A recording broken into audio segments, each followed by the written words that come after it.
फरवरी की एक सुबह बीट्रीज वितेरबो मर गई।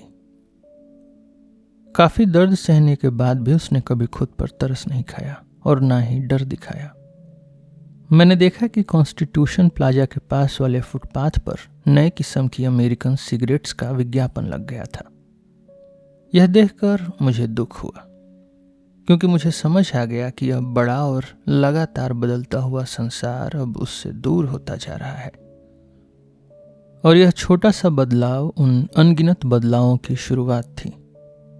संसार बदल सकता है पर मैं नहीं, मैंने थोड़ी उदास घमंड से सोचा। मुझे पता था कि कभी कभी मेरी बेकार भक्ति ने उसे चिढ़ाया था। अब जब वह मर चुकी है तो मैं उसकी याद में खुद को समर्पित कर सकता था, बिना किसी उम्मीद के, लेकिन बिना बेइज्जती के भी। मुझे याद आया कि 30 अप्रैल को उसका जन्मदिन था। उस दिन उसके गराई स्ट्रीट वाले घर जाकर उसके पिता और उसके फुफेरे भाई कार्लोस अर्जेंटिनो दानेरी को मिलना एक बहुत ठीक और शायद ज़रूरी शिष्टाचार का काम होगा। फिर से मैं उस छोटे भरे हुए ड्राइंग रूम की हल्की शाम में इंतज़ार करूंगा। फिर से मैं उसकी बहुत सारी तस्वीरों के छोटे छोटे बारीकियों को देखूंगा। बीट्रीज वितेरबो साइड से और पूरे रंग में। बीट्रीज ने कार्निवल 1921 के दौरान मास्क पहन रखा है। बीट्रीज अपनी फर्स्ट कम्युनियन में। बीट्रीज अपनी शादी वाले दिन रॉबर्टो अलेसांद्री के साथ। बीट्रीज तलाक के तुरंत बाद टर्फ क्लब में एक लंच के दौरान। बीट्रीज समुद्र किनारे के किल्मेस रिजॉर्ट में डेलिया सैन मार्को पोर्लेस और कार्लोस अर्जेंटिनो के साथ। बीट्रीज अपने पेकनीज कुत्ते के साथ, जो उसे विएगास हेओडो ने दिया था। बीट्रीज का सामने से और 3/4 कोण से मुस्कुराता चेहरा, थोड़ी पर हाथ रखे हुए। मुझे अब मजबूरी से, जैसे पहले करना पड़ता था, अपनी मौजूदगी सही साबित करने के लिए किताबें उपहार में नहीं देनी पड़ेंगी।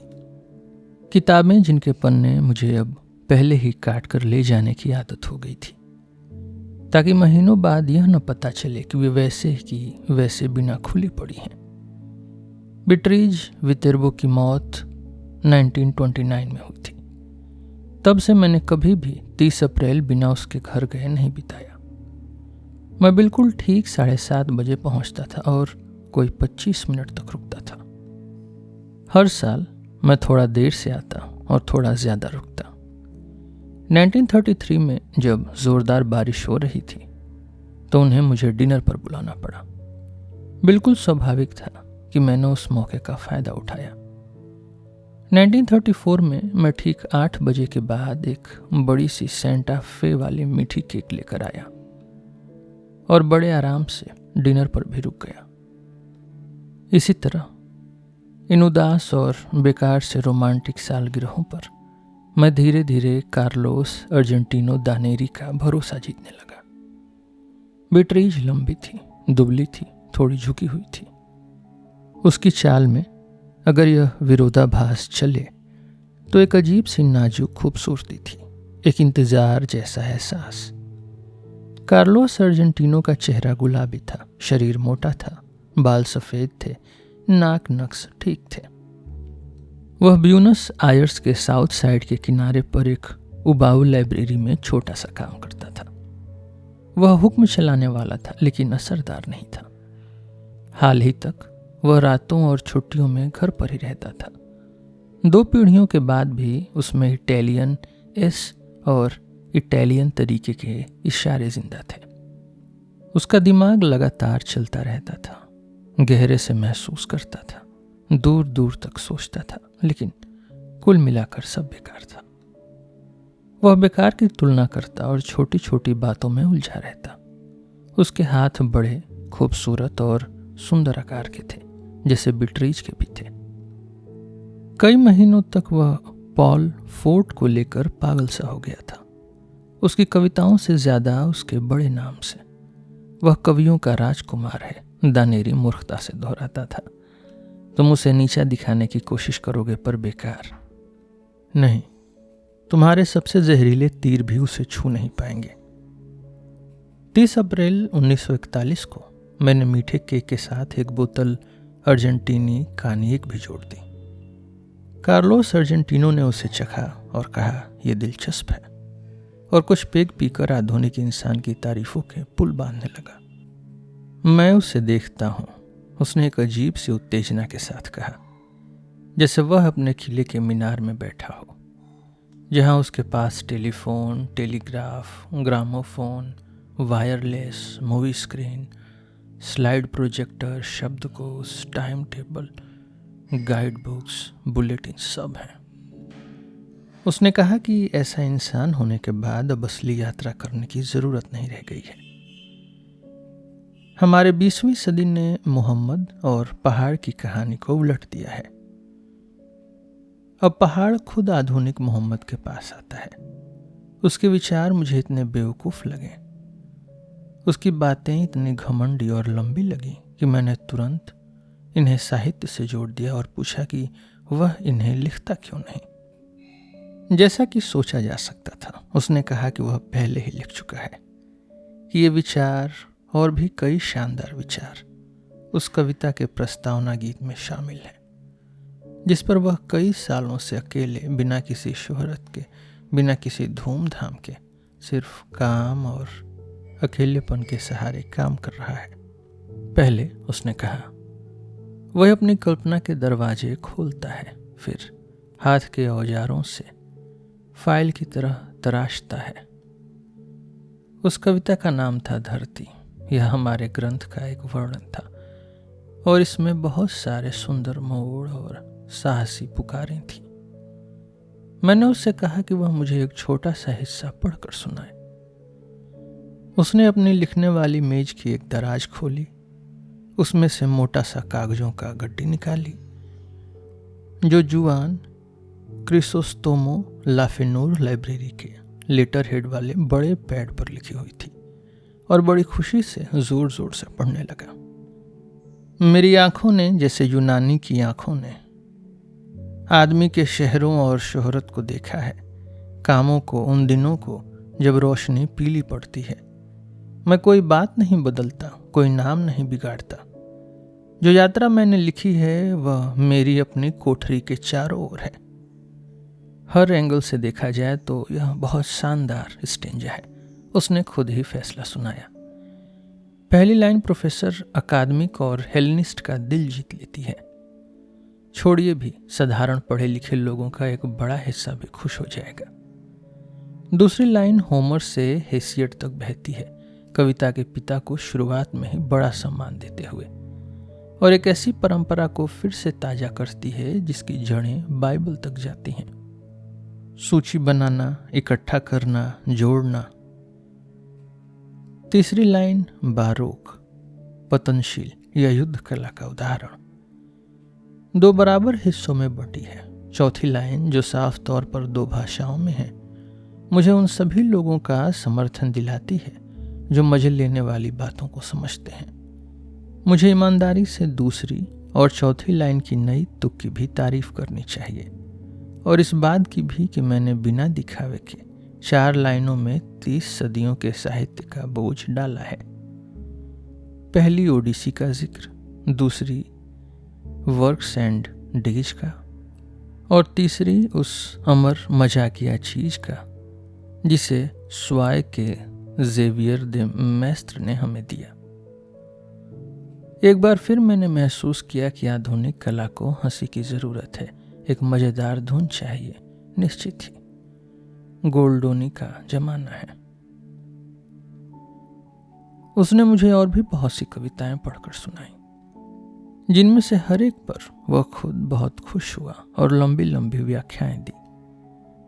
उनमें कुछ भी खास नहीं था, मुझे वे पहले से भी खराब लग रही थी। कड़ी मेहनत, हार मान लेना और किस्मत ने मिलकर उन्हें बनाया था। लेकिन मैंने देखा कि दानेरी का असली काम कविता लिखने में नहीं था, बल्कि यह साबित करने में था कि कविता बहुत शानदार है। बेशक उसकी इस दूसरी मेहनत ने उसकी अपनी नज़र में कविता को बेहतर बना दिया था, लेकिन दूसरों की नज़र में नहीं। दानेरी का पढ़ने का तरीका बहुत नाटकीय था, लेकिन उसकी कविता की एक जैसी चाल ने उस नाटकीयता को धीमा और सुस्त कर दिया था। सिर्फ एक बार ही मैंने अपने जीवन में 15,000 लाइनों वाली पोलियोलोबियन को देखा है, जो एक टोपोग्राफिकल महाकाव्य है जिसमें माइकल ड्रेटन ने इंग्लैंड के पेड़ पौधे, जानवर, नदियाँ, पहाड़, सैनिक और मठों का इतिहास लिखा था। मुझे पूरा भरोसा है कि यह सीमित लेकिन मोटी किताब कार्लोस अर्जेंटिनो के काम से कम बोरिंग है।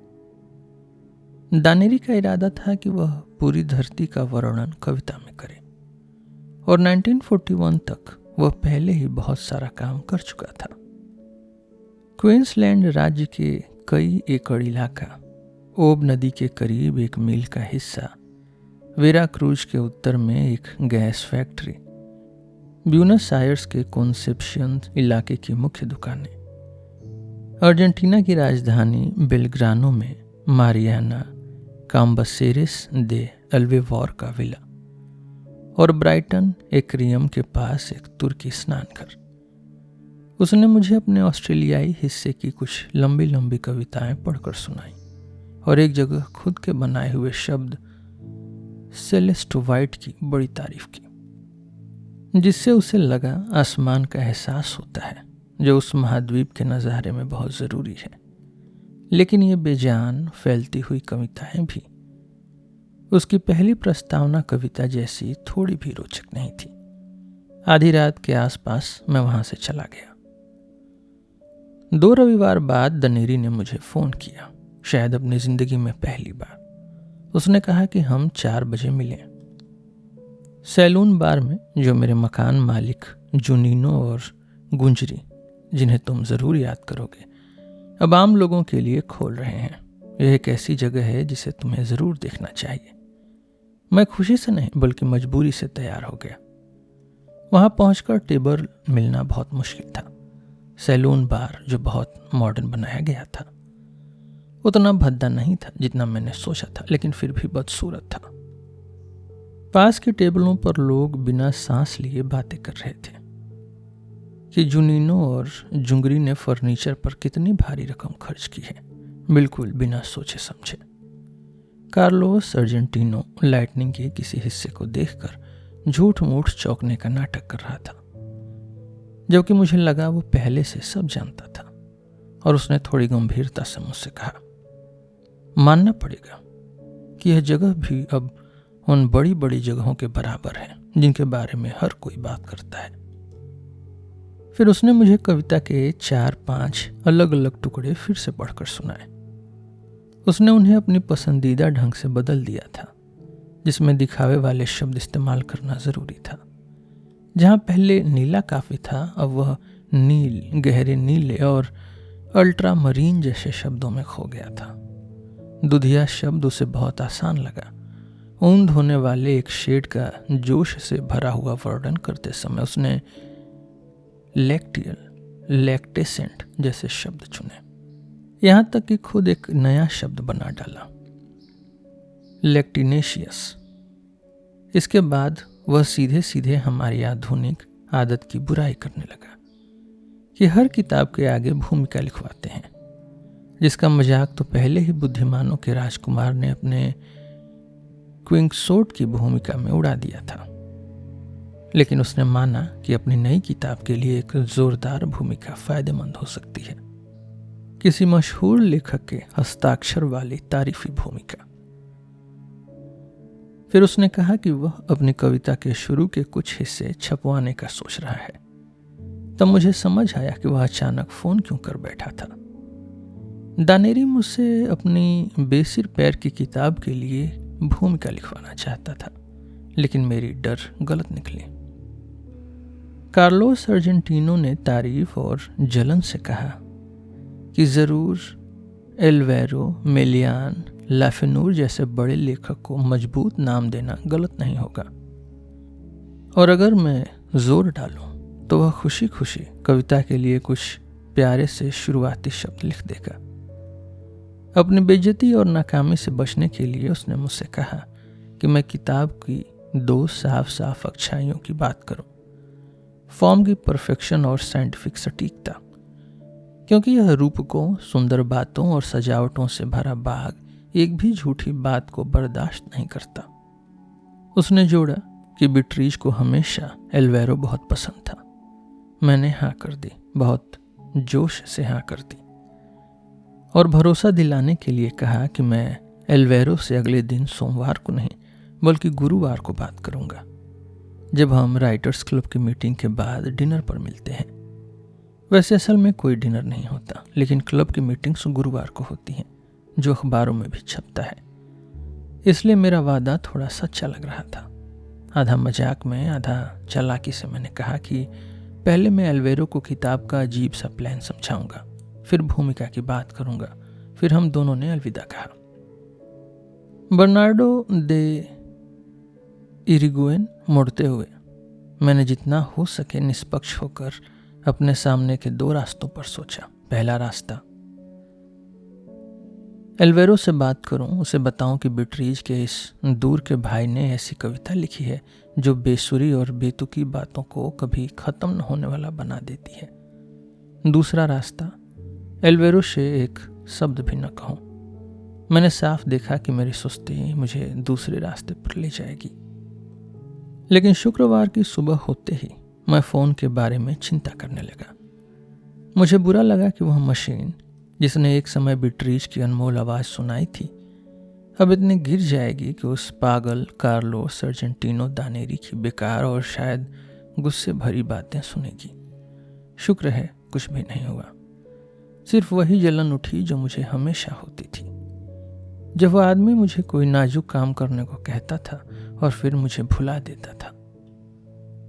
धीरे धीरे फ़ोन का डर खत्म हो गया था, लेकिन अक्टूबर के आखिरी दिनों में एक दिन फ़ोन बजा और लाइन पर कार्लो सर्जेंटिनो था।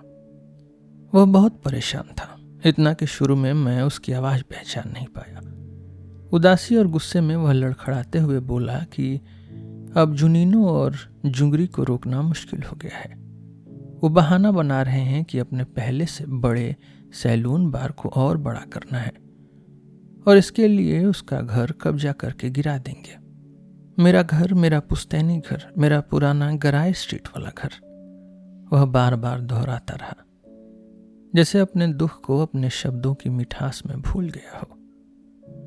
उसकी तकलीफ समझना मेरे लिए मुश्किल नहीं था। 50 साल के बाद हर बदलाव समय के गुजरने की नफरत भरी निशानी बन जाता है। और फिर यही तो वही घर था जो मेरे लिए हमेशा बीट्रीज की याद रहेगा। मैंने उसे अपना यह दुख समझाने की कोशिश की, लेकिन दानेरी ने जैसे मेरी बात सुनी ही नहीं। उसने कहा कि अगर जुनीनो और जुंगरी ने यह जुल्म किया तो उसका वकील डॉक्टर जुन्नी सीधे केस करेगा और उन्हें करीब $50,000 हर्जाना भरवाएगा। डॉक्टर जुन्नी का नाम सुनकर मैं प्रभावित हुआ। उसकी फर्म का पता भले ही अजीब था, कासेरोस और तुकुआरी, लेकिन उसका नाम पुराने और भरोसेमंद फर्मों में आता था।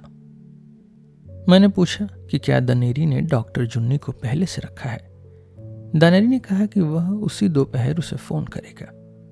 वह थोड़ी देर रुका, फिर एक सपाट और निजी सी आवाज़ में बोला कि वह अपनी कविता पूरी करने के लिए इस घर के बिना नहीं रह सकता, क्योंकि घर के तहखाने में एक आलेफ है। उसने समझाया कि आलेफ वह जगह है जहां सारे जगह एक साथ मौजूद होते हैं। डाइनिंग रूम के नीचे तहखाने में है, वह बोला। अब वह इतना परेशान था कि वह अपनी घमंड भरी बातें भी भूल गया था। यह मेरा है, मेरा। मैंने इसे बचपन में खुद खोजा था।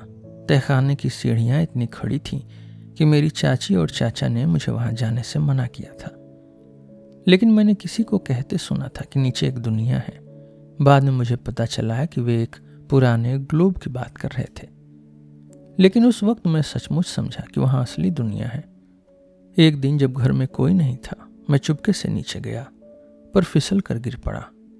जब मैंने आंखें खोली तो मैंने आलेफ देखा। आलेफ, मैंने दोहराया। हाँ, वही जगह जहां पूरी धरती की हर जगह दिखाई देती है, हर तरफ से साफ साफ, बिना किसी गड़बड़ी या मिलावट के। मैंने यह खोज अपने तक रखी और हर मौका मिलते ही वहां जाता रहा। बचपन में मैं नहीं जानता था कि मुझे यह सौभाग्य इसलिए मिला है ताकि मैं बाद में कविता लिख सकूं।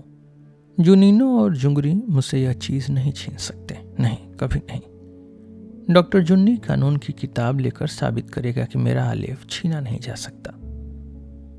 मैंने उसे समझाने की कोशिश की, लेकिन तहखाना तो बहुत अंधेरा है, मैंने कहा।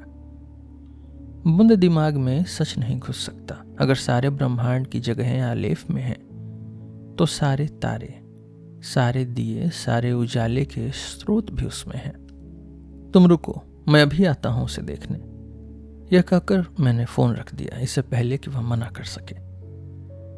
कभी कभी जब आपको किसी सच्चाई का पूरा एहसास हो जाता है तो आप एक साथ कई और अजनबी बातें भी समझ जाते हैं। मुझे हैरानी हुई कि मैं अब तक क्यों नहीं समझ पाया था कि कार्लोस अर्जेंटिनो पागल है। वैसे भी सारे वितेर्बो परिवार थोड़े बहुत पागल थे। बेट्रीज, मैं खुद भी अक्सर कहता हूँ, एक औरत थी, एक बच्ची थी जिसमें अजीब तरह की दूरदर्शिता थी, लेकिन उसमें भूलने की आदत, बेपरवाही, घमंड और थोड़ी निर्दयता भी थी। शायद इसे भी बीमारी ही समझनी चाहिए। कार्लोस अर्जेंटिनो की पागलपन ने मुझे अजीब सी खुशी दी। दिल के अंदर से हम दोनों ने हमेशा एक दूसरे से नफरत की थी। गराय स्ट्रीट पर नौकरानी ने मुझसे प्यार से कहा कि थोड़ा इंतजार करूं। मालिक हमेशा की तरह तहखाने में तस्वीर बना रहा था। बजाय न गए पियानो पर एक बड़े फूलदान के पास जिसमें कोई फूल नहीं थे। बेट्रीज की बड़ी सी रंगीन तस्वीर मुस्कुरा रही थी। वह ऐसी लग रही थी जैसे वह किसी बीते समय की नहीं थी, बल्कि हमेशा की थी। कोई हमें देख नहीं सकता था। प्यार के एक झटके में मैं तस्वीर के पास गया और धीरे से कहा, बेट्रीज, बेट्रीज एलोना, बेट्रीज एलोना वितेर्बो, प्यारी बेट्रीज, अब हमेशा के लिए खो गई बेट्रीज, मैं हूं, बोर्खेस हूं। कुछ पल बाद कार्लोस अंदर आया। उसकी आवाज रूखी थी। मैं देख सकता था कि उसके दिमाग में बस आलेफ खोने का दुख भरा था। पहले एक गिलास नकली कानियक पियो, उसने आदेश दिया, और फिर सीधे तहखाने में कूद पड़ो। मैं तुम्हें पहले से बता दूं, तुम्हें अपनी पीठ के बल लेटना पड़ेगा। पूरा अंधेरा, बिल्कुल न हिलना, और आंखों को थोड़ा एडजस्ट करना जरूरी होगा। फर्श पर लेटे लेटे तुम्हें अपनी नजरें 19वीं सीढ़ी पर टिकानी होगी। जब मैं चला जाऊंगा तो दरवाजा बंद कर दूंगा और तुम पूरी तरह अकेले रहोगे। चूहों से बहुत ज्यादा डरने की जरूरत नहीं है, हालांकि मुझे पता है तुम डरोगे। 1-2 मिनट में तुम्हें आलेफ दिखेगा, वह छोटा ब्रह्मांड जिसे रसायन शास्त्री और कॉम्बलिस्ट जानते थे। हमारा सच्चा दोस्त, सब कुछ एक में समेटा हुआ। जब हम ड्राइंग रूम में पहुंचे तो उसने जोड़ा, अगर तुम्हें आलेफ न दिखे तो भी इससे मेरी देखी हुई बात गलत नहीं होगी। अब नीचे जाओ। थोड़ी देर में तुम बेट्रीज की सारी छवियों से बातें कर पाओगे। उसकी बेकार बातों से तंग आकर मैं जल्दी से नीचे चला गया। तहखाना सीढ़ियों जितना ही चौड़ा था और एक गड्ढे जैसा था। मैंने अंधेरे में अपनी आंखों से वह ग्लोब ढूंढने की कोशिश की जिसके बारे में कार्लोस ने बताया था, लेकिन कुछ नहीं मिला। एक कोने में खाली बोतलों के कुछ डिब्बे और कुछ बोरे पड़े थे। कार्लोस ने एक बोरा उठाया, उसे दोहरा किया और एक तय जगह पर बिछा दिया। यह तकिया तो बहुत फटा हुआ है, उसने कहा, लेकिन अगर यह आधा इंच भी ऊंचा होता तो तुम्हें कुछ भी नहीं दिखेगा और तुम वहां पड़े रहोगे, खुद पर शर्मिंदा और बेवकूफ महसूस करते हुए। अब अपना भारी शरीर यहां फर्श पर फैला दो और 19वीं सीढ़ी गिनो। मैंने उसकी इन अजीब बातों को मान लिया और आखिरकार वह चला गया। दरवाजा ध्यान से बंद कर दिया गया। हालांकि बाद में मुझे एक छोटी सी दरार दिखी, लेकिन उस वक्त अंधेरा मुझे पूरा पूरा लगा। पहली बार मुझे खतरे का एहसास हुआ। मैंने खुद को एक पागल आदमी के हाथों तहखाने में बंद करवा लिया था, वो भी एक गिलास जहर जैसा ड्रिंक पीकर। मुझे पता था कि कार्लोस के झूठे घमंड के पीछे यह डर छिपा था कि कहीं मैं वह चमत्कार न देख पाऊं। अगर मैं न देखता तो उसकी पागलपन की सच्चाई सामने आ जाती और इससे बचने के लिए उसे मुझे मारना पड़ता। मैं डर से कांप गया, लेकिन कोशिश की कि इस डर को अपनी अजीब हालत या ड्रिंक के असर पर डाल दूं। मैंने अपनी आंखें बंद की, फिर खोली, फिर मैंने आलेफ देखा। अब मैं अपनी कहानी के उस हिस्से पर पहुंचा हूं जिसे शब्दों में कहना नामुमकिन है, और यहीं से एक लेखक के तौर पर मेरी परेशानी शुरू होती है। हर भाषा बस कुछ निशानों का एक सेट है जिसे बोलने वाले लोग एक साझा अतीत समझकर इस्तेमाल करते हैं। तो फिर मैं कैसे शब्दों में बयान करूं उस अनंत आलेफ को जिसे मेरा भटका हुआ दिमाग भी पूरी तरह नहीं पकड़ पा रहा है। सूफी लोग जब ऐसे ही मुश्किल में फंसते हैं तो इशारों का सहारा लेते हैं। एक फारसी कवि ईश्वर को एक ऐसे पंछी से जोड़ता है जो किसी तरह हर पक्षी में शामिल है। एलेनस दे इंसुलिस एक ऐसे गोले की बात करता है जिसका केंद्र हर जगह है और किनारा कहीं नहीं है। एजेकियल एक ऐसे फरिश्ते की बात करता है जिसके 4 चेहरे हैं और जो एक साथ पूरब, पश्चिम, उत्तर, दक्षिण में चलता है। मैं बेकार में इन अजीब बातों को याद नहीं कर रहा हूं। इनका आलेफ से कुछ न कुछ रिश्ता जरूर है। शायद भगवान मुझे भी कोई ऐसा ही इशारा दे दें, लेकिन फिर मेरी यह कविता भी साहित्य और झूठ में बदल जाएगी। सच कहूं तो जो मैं करना चाहता हूं वह नामुमकिन है, क्योंकि किसी अनंत चीज की सूची बनाना भी खुद एक बहुत छोटी कोशिश रह जाती है। उस एक ही विशाल पल में मैंने लाखों चीजें देखी, कुछ सुंदर, कुछ डरावनी, लेकिन उनमें से किसी ने भी मुझे उतना हैरान नहीं किया जितना इस बात ने कि ये सब चीजें एक ही जगह पर थीं, बिना एक दूसरे में घुली हुई या एक दूसरे पर चढ़ी हुई। जो कुछ मेरी आंखों ने देखा वह एक साथ था, लेकिन जो कुछ अब मैं लिखूंगा वह एक के बाद एक आएगा, क्योंकि भाषा एक के बाद एक चलती है। फिर भी मैं जो कुछ याद कर सकता हूं उसे बताने की कोशिश करूंगा। सीढ़ी के पिछले हिस्से में दाईं ओर मैंने एक छोटी सी चमचमाती हुई गेंद देखी जिसकी चमक सहना मुश्किल था। पहले मुझे लगा कि वह घूम रही है, फिर समझा कि यह भ्रम था क्योंकि उसके अंदर की दुनिया चक्कर खा रही थी। आलेफ का आकार शायद 1 इंच से थोड़ा ज्यादा था, लेकिन उसमें सारी दुनिया थी, बिल्कुल असली और पूरी। हर चीज जैसे एक आईने का चेहरा, अनगिनत चीजें बन गई थी, क्योंकि मैं उसे ब्रह्मांड के हर कोने से साफ साफ देख सकता था। मैंने उफनता हुआ समुद्र देखा, मैंने सूरज का उगना और ढलना देखा, मैंने अमेरिका के भीड़ भरे शहर देखे, मैंने एक काले पिरामिड के बीच में चमकती हुई मकड़ी का जाल देखा, मैंने एक टूटी फूटी भूल भुलैया देखी जो लंदन थी, मैंने पास से खुद को देखते हुए अनगिनत आंखें देखी, मैंने धरती के सारे आईने देखे, लेकिन कोई भी मुझे नहीं दिखा रहा था। मैंने सोलेर स्ट्रीट के एक आंगन में वही टाइलें देखी जो 30 साल पहले फ्रे बेंटोस के एक घर के दरवाजे पर देखी थी। मैंने अंगूर के गुच्छे, बर्फ, तंबाकू, धातु की खाने, भाप देखी। मैंने उष्ण कटिबंधीय रेगिस्तान देखे और वहां की हर रेत के कण को देखा। मैंने इनवर्नेस की एक औरत को देखा जिसे मैं कभी नहीं भूल पाऊंगा। मैंने उसके उलझे बाल, उसका लंबा कद देखा। मैंने उसके सीने में कैंसर देखा। मैंने फुटपाथ पर सूखी मिट्टी की एक गोल अंगूठी देखी जहां पहले एक पेड़ था। मैंने अद्रोगे में एक ग्रीष्मकालीन घर देखा और प्लिनी की पहली अंग्रेजी अनुवादित कविता की प्रति देखी, फिल्मन हॉलैंड का अनुवाद, और एक ही वक्त में उस किताब के हर पन्ने का हर अक्षर भी देखा। जब मैं बच्चा था तो सोचता था कि बंद किताब में अक्षर रात में गड़बड़ा क्यों नहीं जाते। मैंने क्वेरेटेरो में एक सूरज ढलता देखा जिसका रंग बंगाल की गुलाब जैसा लग रहा था। मैंने अपना खाली कमरा देखा। मैंने अल्कमार में एक अलमारी में एक ग्लोब देखा। जो दो आईनों के बीच था और अनगिनत बार दोहराया जा रहा था। मैंने कैस्पियन सागर के किनारे सूरज उगते वक्त बहती आयलों वाले घोड़े देखे। मैंने एक हाथ की नाजुक हड्डियां देखी। मैंने युद्ध के बचे हुए सैनिकों को पोस्ट कार्ड भेजते देखा। मैंने मिर्जापुर की एक दुकान में स्पेनिश ताश का एक पैकेट देखा। मैंने एक ग्रीन हाउस की जमीन पर फर्न के झुके हुए साए देखे।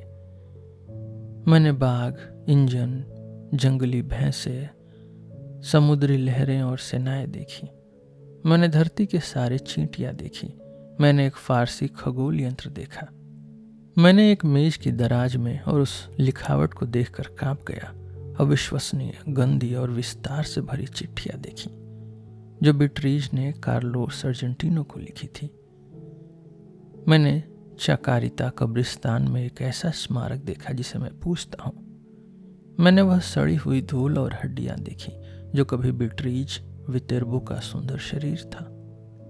मैंने अपने काले खून का बहाव देखा। मैंने प्रेम के मिलने और मौत के बदलाव को देखा।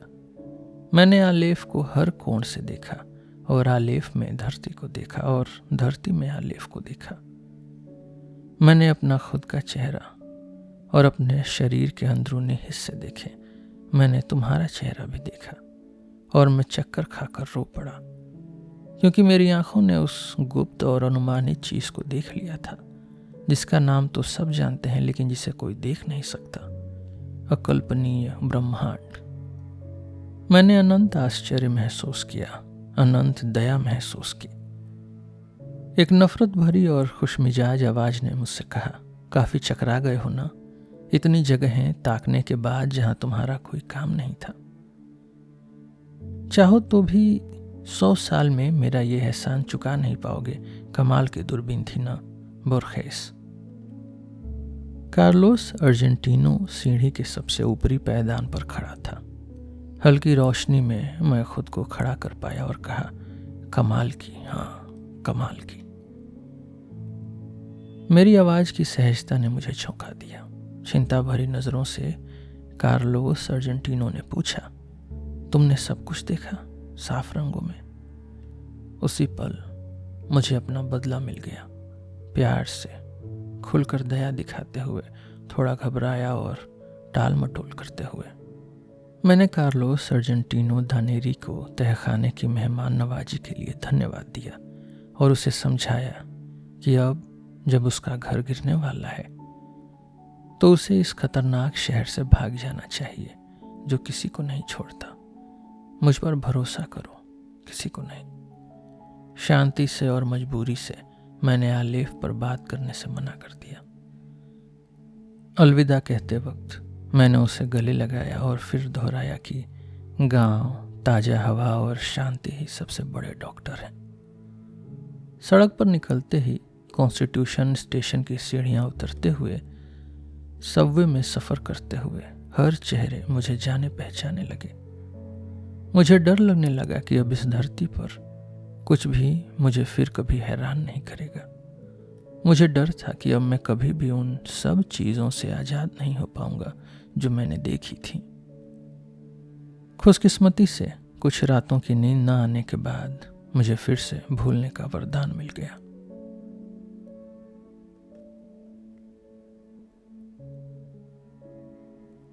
इसके साथ हमारी ये कहानी यहीं ख़त्म होती है। हम फिर मिलेंगे आपसे एक नए एपिसोड में एक और कहानी के साथ। मेरा नाम है रोहित और आप सुन रहे थे सिलेबस विथ रोहित। धन्यवाद।